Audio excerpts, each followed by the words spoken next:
Hi, everybody. This is Kathi L. Murphy, the Pulpit Queen, reporting from my little cabin in the woods called Murphy's Law.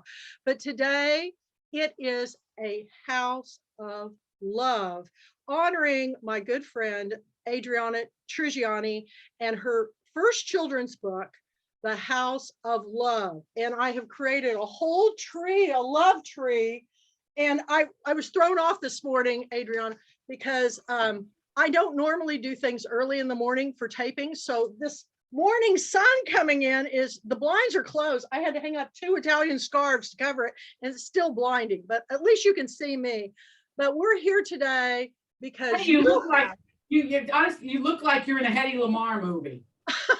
I love her. The light, the sexiness, the hair, the whole thing. Well, I you did have perfection. Rays coming across my face. I almost felt like I'd gone to heaven, which I kind of have today because I'm with you. You know the best lighting. You know the best lighting for women. Dental office. So bright you need sunglasses. I'm headed there next week, so thank you for that. But we're here with another author this morning that'll be next month's pick. We have Lisa Ann Cullen for her Little Orange Honeyhood book. So I'm thrilled that you joined us so you can kind of see what's going to happen, because this is totally, I did not do anything to prepare Adriana, and I like things to happen as they happen, very organically. And I told Adriana right before this that we're going to begin first with having her read the story. For all the children in the world and all the families in the world, this is the book of the year. You have to buy this book and read it to children with your family. So I'm going to turn it over to you and then we'll talk. Okay. My love, do you want to show the pictures as I read the prose? Sure. Let me get to the first page. Let's team do it, because then I can read better. You know, I always read everything. So I want you to tell this. You dedicated this book. This is to your mother and your first librarian. Yeah, so my mom was a librarian. Mm-hmm. Lucky you. So we're going to be. I know. I'm going to hold the book up and we'll hold it right here. Okay. Perfect. The House of Love, written by Adriana Trigiani, with illustrations by Amy June Bates. The dedications read, from me, for my mom and first librarian, Ida Bonicelli Trigiani, and Amy June Bates dedicated it to, for houses that have souls. There was an old house at the top of a hill with many drafty rooms. Inside, there were doors that slammed and stairs that creaked and windows with holes in the glass where the wind whistled through and sounded like music. A tall oak tree grew in the front yard, and a sprawling holly tree in the back had plenty of branches for sitting. A big family lived inside. There were 5 girls, 2 boys, a mama, a papa, and a rescue dog named Phyllis. When everyone was home, the rooms exploded with conversation, laughter, and sometimes even an argument. Mia Valentina was the youngest.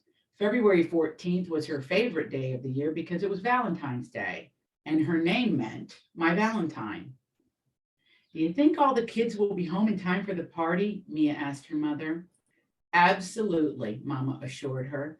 What if Grace goes into overtime? What if there's another blizzard and they can't get back over the mountain? What if the car breaks down? Mia may have been the youngest, but even she knew everything they owned was old. There's no snow in the forecast and the station wagon is in good shape. Mia was relieved. No one in the Amore family will ever miss Valentine's Day. I'll make sure of that. And you can help. I can? Mia was excited. Mama and Mia climbed the dusty stairs to the attic. Mama found the bin marked Valentine's Day. It was stuffed full with red decorations, long tinsel garlands, glitter hearts, cardboard cupids with velvet bows, and lace doilies. Mia helped Mama carry the box down to the kitchen.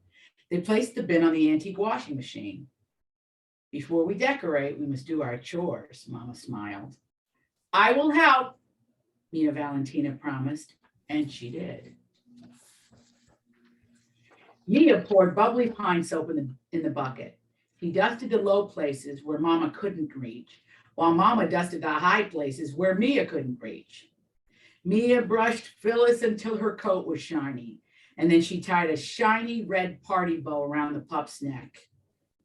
Mia watched as Mama washed the windows, careful to clean around the buttons her daughters had glued over the holes in the glass to keep out the cold.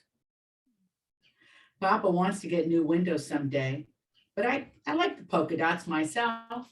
Mama stood back and grinned. Me too, Mia agreed. The parlor was the saddest room in the house. Sweeping and polishing and buffing would not help it one bit. I really have to do something to this room, Mama said. Dull strips of faded brown wallpaper clung to the walls. May I finally rip it down? Mia Valentina asked. Yes, but be careful. You never know when you will find a treasure in an old house. Mama went up the stairs to straighten up the bedrooms. Mia stretched and reached and pulled and peeled the brown wallpaper off the parlor walls. When she was done, she rolled a shard of the brown paper into a tube, turned it into a telescope, and spied through the hole like a pirate. Ahoy there, Mia, Mama said from the doorway as she looked around the parlor. Mia peered at her mother through the paper telescope. Mama looked like she was waving through the porthole of a ship. I knew you'd find a treasure, Mama beamed. A pretty wallpaper with hundreds of roses blooming inside a white trellis had been hidden under that dull brown wallpaper all along. It's an inside garden, Mia marveled. You made it one. Now this room looks like our Appalachian mountains in springtime, Mama said as she went to the foyer and lifted out her garden shears from the basket on the shelf. Mia watched through a polka dot window as Mama stood on her tiptoes and snipped a perfect bare limb with many small branches from the oak tree. She waved at Mia with the branch as she trudged across the yard. Mama shoved the bare branch into a cracked pickle crock. Good one, she said. Mama stood on her tiptoes again. This time she pulled a bag of gumdrops from the shelf. She strung the red, orange, lavender, and green gumdrops with a sewing needle threaded with gold. She made a knot in the thread, which became a loop. Mama handed the gumdrop to Mia, who hung it on the tree. One by one, Mama made them, and Mia hung them. Soon the candy tree shimmered with sparkling gumdrops. Now it's perfect, Mia said. I have 4 extra gumdrops. Mama placed them in Mia's hand. Mia savored the orange gumdrop, gave the green one to Phyllis, and put the other 2 in her pocket for later.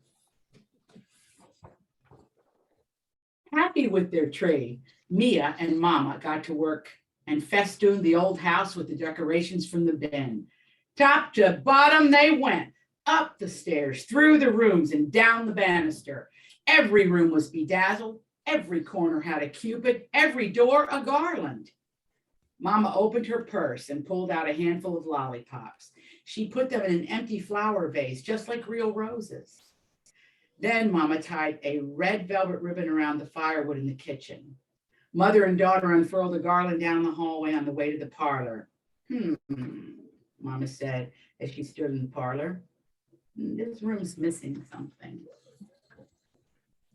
Mama cut out picture frames from construction paper and hung them on the rose-covered walls. What do you think, Mia Valentina? The frames are empty. What should we do? Let's build them with Valentines, Mia suggested. One for each of my brothers and sisters. They would like that, Mama agreed. After all, amore means love in Italian. So Mama sat down on the floor next to Mia. Mama made hearts while Mia made art. Mia drew a basketball for Grace because she loved to play. She drew a rocket ship for Helen because she loved science. Massimo loved trucks, so Mia drew one. Olivia wanted a kitten, so Mia drew one with whiskers and eyes. Bob slept with his baseball glove, so Mia drew a ball to go with it. And Elsa, who spent every spare moment climbing the holly tree, got a squirrel. Mama hung the Valentines inside the frames. They're funny, Mia Valentina giggled. Mama checked the clock. Oh no, we have to bake before everyone gets home, she cried. Don't worry, Mama, I'll help. Mia followed her mother into the kitchen. Mia helped her mother measure the flour and sugar to sift into a mixing bowl. They mashed the butter, cracked the eggs, and poured milk into the bowl. Mama whipped the mixture. Mia helped pour the batter into the cupcake tin. Soon, the entire house smelled like vanilla. It was time to make the frosting. Mama whisked the soft butter, sugar, and cream together. They frosted and frosted and frosted until every cupcake had a smooth white cap. They sprinkled and sprinkled and sprinkled the frosting with pink sugar until every cupcake glittered. Whomp! The kitchen door flew open. One by one, Mia's brothers and sisters, Grace, Helen, Massimo, Olivia, Bob, and Elsa poured into the house, followed by Papa, who was so tall and big, he brought the chill of winter wind inside. Phyllis began to bark and run around the children as they peeled off their mittens and hung up their hats, scarves, and coats, and Bob's baseball glove. How'd it go? Mama asked. We won! Grace, the eldest and tallest basketball player on her team, said proudly. Happy Valentine's Day, Papa exclaimed, for you. Papa gave Mama a gold box of chocolate-covered cherries along with a kiss. Time to decorate the kitchen door. Mama opened the junk drawer. Helen grabbed one wheel of Scotch tape, Bob another, and Olivia another. Massimo gathered the loose paper Valentines Mama had saved in the bottom of the bin. Careful, Mama said in a loud voice. These old Valentines are family heirlooms. The Amore children formed a shaky pyramid with Mia crawling to the top. The kitchen door was soon covered with the old Valentines. Hey kids, be careful, Papa chided them. We aren't a circus act. Since when? Mama winked. As the pyramid collapsed, the pile of Amore children laughed. Mia, show the kids what you made in the parlor, Mama suggested. The children ran to the parlor at once, causing a traffic jam. Look, roses everywhere, Elsa twirled, and Valentines, Mia pointed. The children laughed at their funny Valentines, but no one noticed one was missing. No one had made Mia Valentina a Valentine. She pretended not to be sad, which she was. The day with Mama had been so special, but could Mama really have forgotten all about her? Time to set the table, Papa hollered. The children made a stampede and ran back to the kitchen. Mama sat in the kitchen with her feet up and sampled a chocolate-covered cherry as Papa made the tomato sauce for the macaroni. Soon the polka dot windows were fogged with steam as the pasta boiled on the stove. The children set the table. Papa placed the macaroni, salad, and bread on the table. Mama lit the candles. The family sat down to dinner as the gumdrop tree twinkled in the window and the stack of cupcakes shimmered on the counter. Even though February 14th was Mia's favorite day, the Valentine party wasn't the same. Phyllis nudged Mia from her place under the table as if she understood. After dinner and games, the 7 Amore children took turns and stood at the bathroom mirror in their pajamas and scrubbed and brushed and rinsed until they glistened. They hung their washcloths to dry on the antique tub with the lion's feet. Mia Valentina climbed into bed. She sunk into the soft mattress like a spoon in vanilla cake batter when she heard a crinkle. She sat up and lifted the blanket, but there was nothing under it. She lifted the sheet, but there was nothing there either. She lifted her pillow. There was a Valentine. just for her. Mia had not been forgotten after all. Tomorrow, she'd ask Mama to make a frame, and she would hang it in the parlor of roses with the others. Phyllis jumped up onto Mia's bed. Mia grabbed the last 2 gumdrops and gave Phyllis the lavender one. She saved the red one for another day. Mia fell asleep with a smile on her face and her very own Valentine in her hand. The house on the hill didn't have the best heat or the newest wallpaper or windows with smooth glass, but it did have a candy tree, 7 children full of macaroni and cupcakes, and enough Valentines to wallpaper the world. It only took one special holiday to make a house with stairs that creaked, doors that slammed, windows that whistled, and a parlor of roses become the house of love.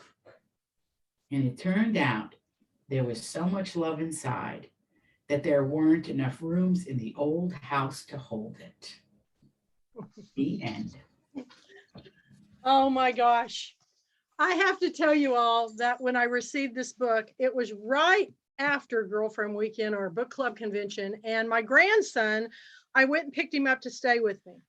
And at his mother's house and then at my house, we replicated everything you did in this book. We read the book, we made the tree, we did cupcakes.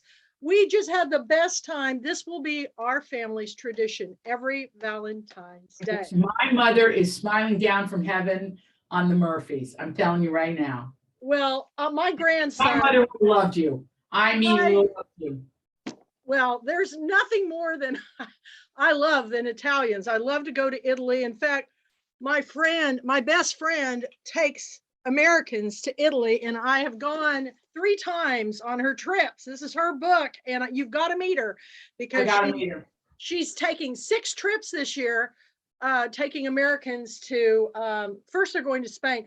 But the reason why I want you 2 to meet is she's my best friend. You're like the dearest author I know, and I know you will hit it off. She's amazing. She has a store full of European treasures, and it's my happy place. I'm going there tomorrow for a book signing. So I love it. Now I want to talk about you. And what I want to know is, what were you like as a little girl? Well, I would have, do I have a picture here? Let me show you my mother and my daughter. That'll help. Okay. That's my mom. Aww. And Lucia was maybe 5 there. Now I had a little blonde, so people would ask me in Spanish, was I her mother? Yeah, I know. Hilarious. Anyway, but now her hair's gotten like light brown, and then people see it now, but they didn't then. Anyway, when I was a little girl, I loved to read, and we'd go to the bookmobile in Big Stone Gap, and I would get so many books I couldn't carry them. And it was the only thing in my family that didn't have a limit on it. My father was very strict, a funny man. You would have loved him too. A character, I would call him. My mother was very elegant and more on the quiet side. He was the star. He was funny and, bombastic and opinionated. And my mother was more measured. But my mother was like you, Kathi, extremely creative. And she could take nothing and turn it into an event. When we were really little, because she was an educator, and if you asked me as a kid, what was the difference between me and a kid that isn't a published author today that wanted to be, it was her. Because before we went into kindergarten, we didn't have pre-K then. Yeah. Before we went into kindergarten, she really ran the days like a school. Because there were 7 of us, and what was she going to do? So there were days that were painting days, there were days that were play days. She ate up the day. Then you were outside most of the afternoon, but she, as you remember, she made activities. The bookmobile was a weekly thing. We went every week. And the first thing she would get whenever we went out was a library card. So I have a library, and I try to do it when I travel now, just because I think it's so much fun. But she was a big believer in the public library. It informed everything about her immigrant mother. My immigrant grandmother could read and write when she came to America, which was a rare thing. And she really learned English to read and write it very well in that library. She would read books, novels. And so the Chisholm Library in Chisholm, Minnesota on the Iron Range was my mother's hang with her twin sister. They won prizes. So when I'm talking about my childhood, I have a feeling she replicated it in us. So I was in the middle of 7. I was considered the troublemaker, the person who wouldn't do the dishes, hated her chores. But the thing that I was great at, and the thing that held it we're really together in the pandemic, I want you to know I had friends call who said, how do you clean a house? Because I can clean. And I always said, listen, if the books go belly up, you know, if I have no career, I'll go into the cleaning business because I know how to do it. Can you do it too? So I was assigned what is considered the worst job, which is cleaning the bathroom. But I loved it because I would use explosive things like bleach. I would just, you know, open the windows and freeze the place and scrub and scrub. That's what I love. Don't like doing laundry. I'll do it and I'll do it right. I've learned to make ironing a Zen process, you know. But let's not kid ourselves. I have help. I always have help. I believe in it on every level. That you know, you can't take it with you. Employ people. So every summer I have interns. So if you think I'm hauling the books out of here, no. I mean, I sign them. And with my interns, here what I do, and I hope you do interns, Kath, because they need to be around you. The first thing I do is I call them in, and you know, they go to all the great schools. By the way, I don't like when they go to fancy schools because they get opportunities. I like to. Whatever the school you haven't heard of. I like those schools. Anyway, I bring them in at 3:00 and I say, all right, listen, you have access to me. I bring them in on calls. If we had interns here today, they'd be sitting here. They're not here today. They're coming in later. And they observe everything. I said, you got to learn from me how to do this because I want you to have my job. I say that to everybody. They find me and we put out ads and we do all that. Anyway, I say to them, all right, you're going to observe a published author. This is what we do. I write and direct movies. So you're going to read scripts. You're going to read books. You're going to read other people's books that I think you should read to inform screenwriting. And I said, every day at 3:00, come in, because if you're lucky, you'll catch me on a day when I'm having a nervous breakdown. And it's hilarious. It's hilarious. So that's kind of the waft and weave of what I do. What Kathi, and as a kid, it's been that way since I was a kid. I wanted to be included in things. You know, if somebody was going to the Ice Capades, take me. The theater, take me. I was not in any gifted programs. I wasn't lucky like that. Also, I didn't put the time in. My mother said this to me, and she said, when you were about 11, all the kids would be various around the house doing their homework, and you weren't doing homework. You were sitting back reading another book. And one day I asked you, and I don't remember this, but I said, one day I asked you, don't you have homework? Everybody else has homework. And I said, Mom, I just put in 8 hours up there. If I could get that work done when I'm there, I'm not bringing it home. I already had it in my head that I was like a professional something, like I ain't doing it anymore. I put in 8 hours. That made me laugh.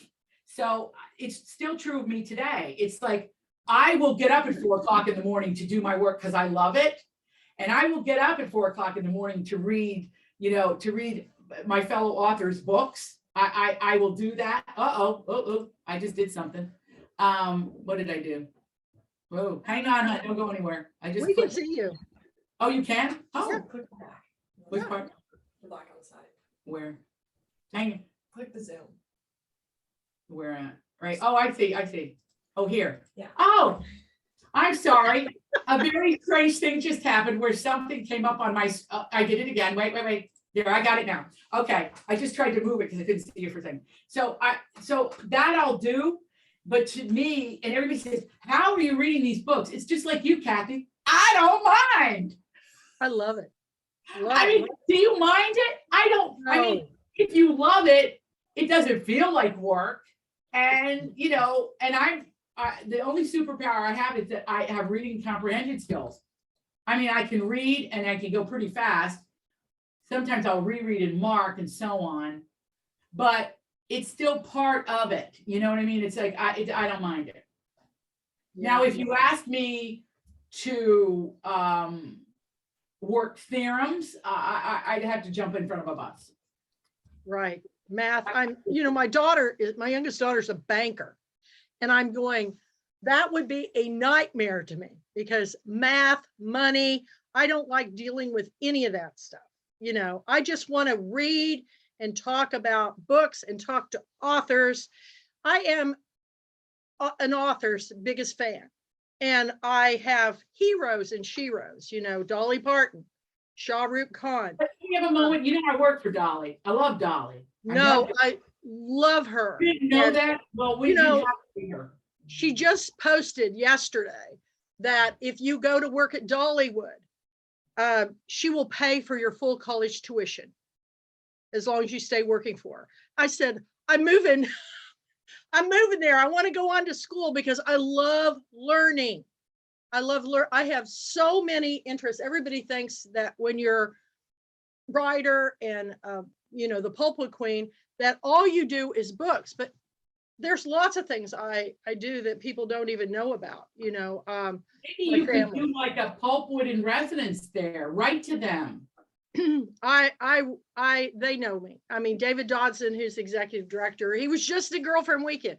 They know all about me, but I really feel like that what you're doing with your book club, I watch yours before I go to mine. It's the same day and it works out perfectly. I can watch what you're doing and I'm so inspired because you're as passionate. I think you're even more passionate about books than I am. And I didn't think that was possible, but you are. And you can tell because, and you put the authors in the best light. There's so much negativity in this world and everybody wants to bring out all the bad things, but you only bring out the good. And I mean, the Good Left Undone. I just started your book. I mean, I've got them right here. And this story, I mean, it's such a story. I can't wait till you get into it. It's so, but it's accessible. It is not, it's very complex in what happened to everybody, but in the telling of it, I tried to tell it as if I would sit down with you and go, I got to tell you a story. I learned that from Fellini. Fellini. Wow. From Fellini. He said, that's why I'm a film director. Yes. I was studying it and he said this, don't get caught up in the technique. Don't worry about the cameras. Don't worry about the crew. First, just pretend you're on a street corner and you're going to tell me a story and tell me the story. It's how I function.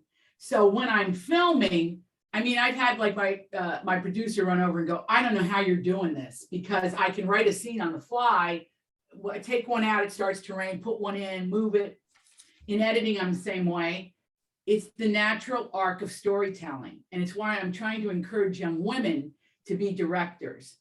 And there's one author that I'm after to make her direct. I got her, and I mean, she got misty on the phone. She goes, well, it's kind of my dream. I said, listen to me, you can do it. And so when I meet young women that we're not offered the gig, so you have to claim the gig. Right.